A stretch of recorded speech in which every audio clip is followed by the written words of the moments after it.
तेनालीराम और झगड़ालू चमेली की कहानी। चांदनपुर नामक गांव में चमेली नाम की एक महिला रहती थी, जिसके पति का नाम माधव था। चमेली अपने पति से खूब लड़ती झगड़ती और उस पर अपना रौब झाड़ती थी। दोनों की एक पुत्री भी थी, जिसका नाम चांद कुमारी था। चांद कुमारी देखने में बहुत ही सुंदर थी।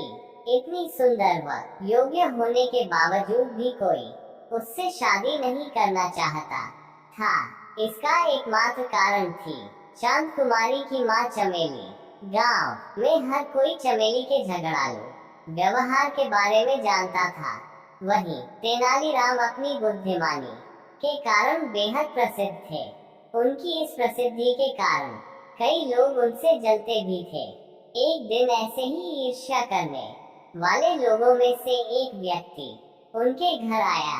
वह तेनाली से कहने लगा कि चांदनपुर गांव में चांद कुमारी नाम की बहुत ही रूपवती लड़की रहती है।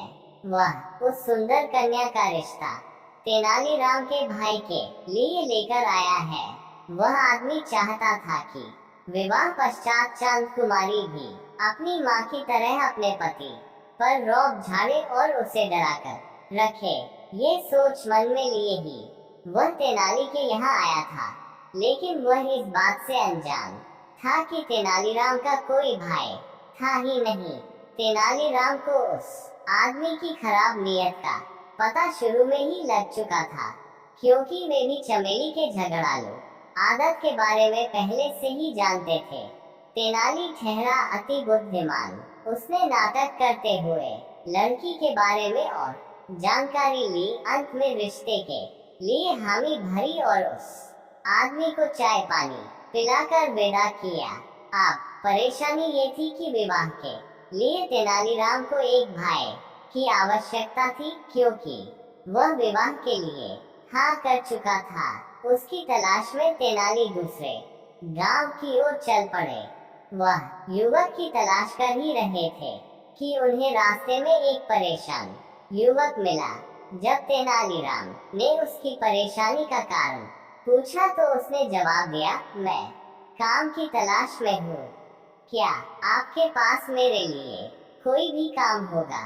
तेनाली ने उसे काम देने का वादा किया और कहा, इसके बदले में तुम्हें मेरी इच्छानुसार विवाह करना होगा। तुम निश्चिंत रहो, क्योंकि जिस लड़की से मैं तुम्हारी शादी करवाना चाहता हूँ वह बहुत ही सुंदर व योग्य है।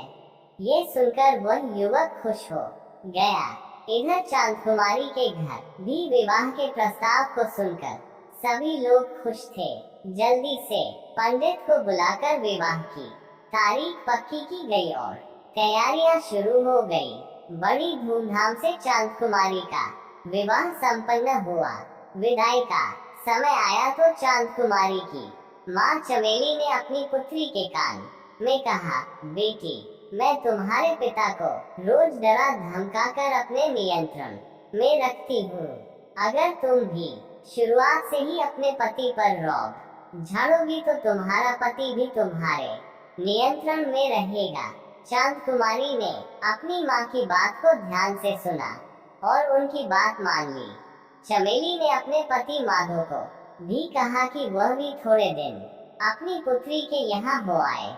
धीरे धीरे समय बीता और चांद कुमारी को यह एहसास हुआ कि उसके पति व तेनालीराम बहुत ही अड़ियल व रूखे स्वभाव के हैं, लेकिन फिर भी वह किसी न किसी बात पर हर रोज अपने पति से लड़ ही लेती थी और अपने गुस्से का प्रदर्शन भी कर देती थी। इधर माधव भी वहीं रह रहा था, तो तेनालीराम ने उसे दूध, घी, बादाम आदि पौष्टिक भोजन खूब खिलाया और कुछ ही महीनों में उसे तगड़ा बना दिया। जब वह अपने घर चांदनपुर लौटने लगा तो तेनालीराम ने उसे अपने पास बुलाया और समझाया, देखो मित्र, मैं जानता हूँ कि इतने वर्षों में तुमने बहुत कुछ सहा है। अगर तुम शुरुआत से ही अपनी पत्नी से डरने के बजाय उसके बातों और गुस्से का उल्टा जवाब देते और उसे समझाते तो आज ये नौबत नहीं आती है। इसलिए अब वक्त आ गया है जब तुम्हें हिम्मत दिखाकर अपनी पत्नी के गुस्से स्वभाव को ठीक करना होगा। अब तुम्हें खुद पता है कि तुम्हें क्या करना है।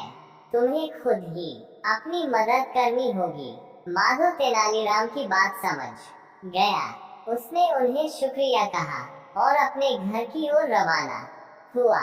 जब वह घर पहुंचा तो चमेली उसे देखकर बेहद खुश हुई। उसने अपने पति का खूब आदर सत्कार तो किया, लेकिन फिर वह उस पर रौब झाड़ने के बहाने ढूंढने लगी।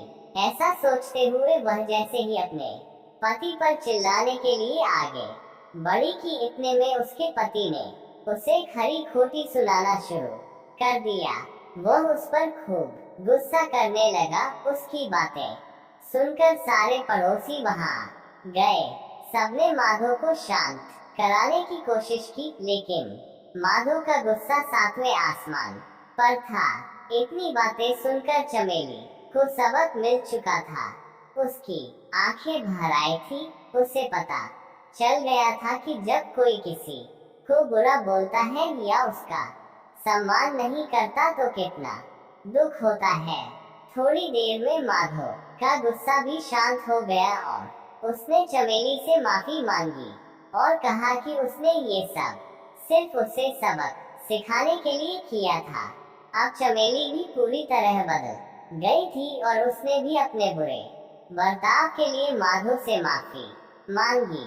ये सब होने के बाद उसने अपनी पुत्री चांद कुमारी को भी समझा दिया था कि वह भी अपने पति की कही बातों को माने और उससे लड़ाई झगड़ा न करे। साथ ही उसने अपनी बेटी को ये भी कहा कि किसी भी रिश्ते में स्नेह और सम्मान होना बहुत जरूरी है। अपनी माँ से ये सब सुनने के बाद चांद कुमारी भी अपने पति के साथ आदर सम्मान और खुशी खुशी अपना जीवन व्यतीत